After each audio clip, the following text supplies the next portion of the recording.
A Revolução dos Cravos, ocorrida em 25 de abril de 1974, marcou um dos momentos mais importantes da história contemporânea de Portugal. Este movimento, liderado por militares, pôs fim a 48 anos de ditadura e abriu o caminho para a democracia no país. Desde 1933, Portugal vivia sob o regime autoritário do Estado Novo, inicialmente liderado por Antônio de Oliveira Salazar e, após sua morte, por Marcelo Caetano. O regime era caracterizado pela censura, repressão política e uma forte polícia secreta, a PIDE. A insatisfação com a ditadura aumentava, especialmente devido à guerra colonial que Portugal travava na África, que já durava mais de uma década. O desgaste econômico e humano, além da falta de liberdades, gerava crescente oposição interna e externa. O regime do Estado Novo buscava afirmar a identidade nacional portuguesa e a sua omissão civilizadora nas colônias. Salazar e seus sucessores promoviam a ideia de que Portugal e suas colônias formavam um império pluricontinental e multirracial, onde todos os povos, independentemente de sua origem, fariam parte de uma mesma nação. Sob o Estado Novo, a administração colonial foi centralizada e rigidamente controlada. As colônias eram vistas como fontes de matérias-primas e mercados para os produtos portugueses, além de locais para a imigração dos portugueses, contribuindo para aliviar a pressão demográfica e econômica em Portugal. As colônias africanas, particularmente Angola e Moçambique, foram exploradas economicamente através de plantações, mineração e outras atividades que favoreciam os interesses metropolitanos.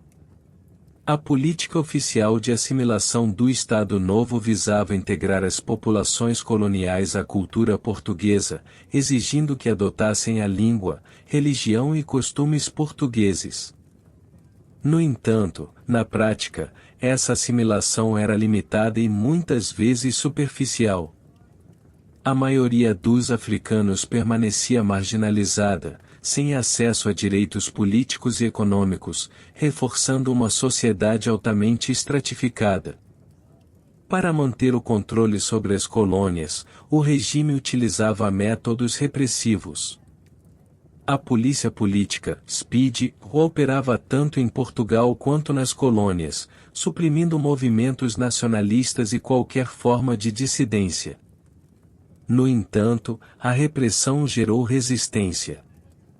Nos anos 1950 e 1960, surgiram movimentos de libertação em várias colônias, como o MPLA em Angola, a Frelimo em Moçambique e o PAIG na Guiné-Bissau e Cabo Verde.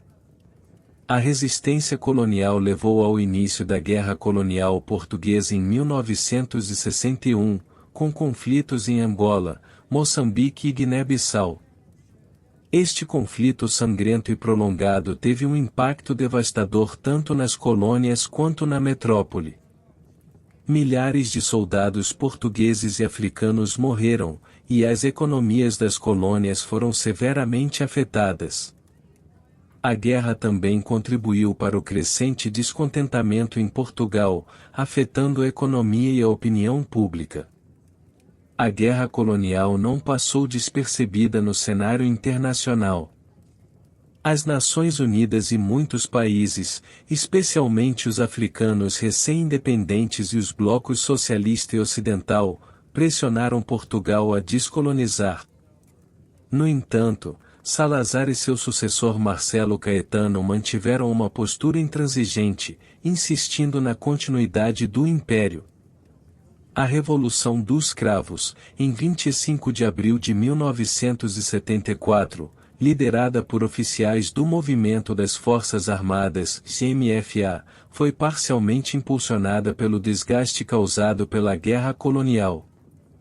Com a queda do regime, um novo governo democrático iniciou rapidamente o processo de descolonização. Em poucos anos, todas as colônias portuguesas na África e na Ásia obtiveram independência. A Guiné-Bissau foi a primeira colônia a declarar independência unilateralmente em 24 de setembro de 1973, antes da Revolução dos Cravos.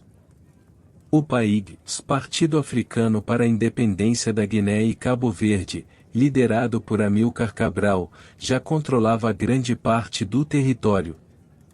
Após a Revolução em Portugal, a independência foi oficialmente reconhecida pelo governo português em 10 de setembro de 1974, formalizando o fim do conflito na região. Em Moçambique, a Frelimo, Frente de Libertação de Moçambique, liderada por Samora Machel, vinha lutando contra o domínio português desde 1964. Após a Revolução dos Cravos, o novo governo português iniciou negociações com a Frelimo, resultando nos Acordos de Lusaka, assinados em setembro de 1974. A independência de Moçambique foi oficialmente proclamada em 25 de junho de 1975, com Samora Machel tornando-se o primeiro presidente do país. Angola enfrentou uma situação mais complexa, com 3 movimentos de libertação disputando o poder: o MPLA, Movimento Popular de Libertação de Angola, a FNLA, Frente Nacional de Libertação de Angola, e a UNITA, União Nacional para a Independência Total de Angola. Após a Revolução dos Cravos, os Acordos de Alvor foram assinados em janeiro de 1975, prevendo a independência em novembro daquele ano. No entanto, conflitos entre os 3 movimentos logo escalaram para uma guerra civil, que começou imediatamente após a independência, proclamada em 11 de novembro de 1975 pelo MPLA. Em Cabo Verde e São Tomé e Príncipe, a transição para a independência foi relativamente pacífica. Ambos os países tinham movimentos de libertação que operavam em conjunto com outras lutas africanas. Cabo Verde obteve sua independência em 5 de julho de 1975, liderada pelo PAIG, enquanto São Tomé e Príncipe alcançou a independência em 12 de julho de 1975, com o MLSTP, Movimento de Libertação de São Tomé e Príncipe, assumindo o controle do novo governo. A situação em Timor-Leste foi marcada pela incerteza e tumulto. Após a Revolução dos Cravos, a Fretilin, Frente Revolucionária de Timor-Leste Independente, proclamou unilateralmente a independência em 28 de novembro de 1975. Porém, apenas 9 dias depois, a Indonésia invadiu e ocupou o território, iniciando uma ocupação brutal que durou até 1999, quando Timor-Leste finalmente alcançou a independência reconhecida internacionalmente em 2002. A descolonização de Macau foi um processo diferenciado. Macau permaneceu sob administração portuguesa até 20 de dezembro de 1999, quando foi formalmente entregue à China, de acordo com os princípios estabelecidos na Declaração Conjunta Sino-Portuguesa assinada em 1987. Macau se tornou uma região administrativa especial da China, mantendo um alto grau de autonomia sob o princípio de um país, 2 sistemas. Na noite de 24 de abril de 1974, a Rádio Renascença transmitiu a música Pi depois do adeus de Paulo de Carvalho, o primeiro sinal codificado para o início das operações militares. Poucas horas depois, Grândola, Vila Morena, de Zeca Afonso, marcou o ponto de partida definitivo da Revolução. Em 25 de abril, as tropas do Movimento das Forças Armadas, CMFA, tomaram as ruas de Lisboa. Em vez de armas, muitos soldados receberam cravos vermelhos dos civis, simbolizando a paz e a esperança de um novo começo.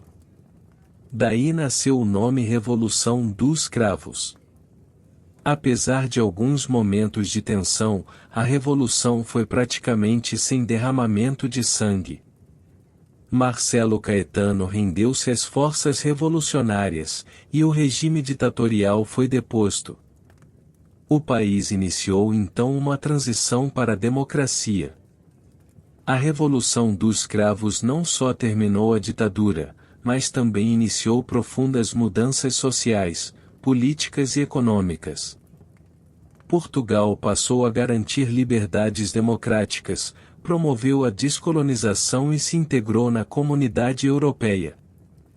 Hoje, o 25 de abril é comemorado anualmente em Portugal como o Dia da Liberdade.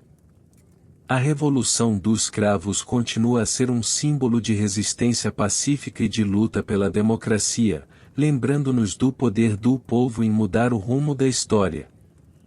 A Revolução dos Cravos é um exemplo inspirador de como a coragem e a determinação podem transformar uma nação.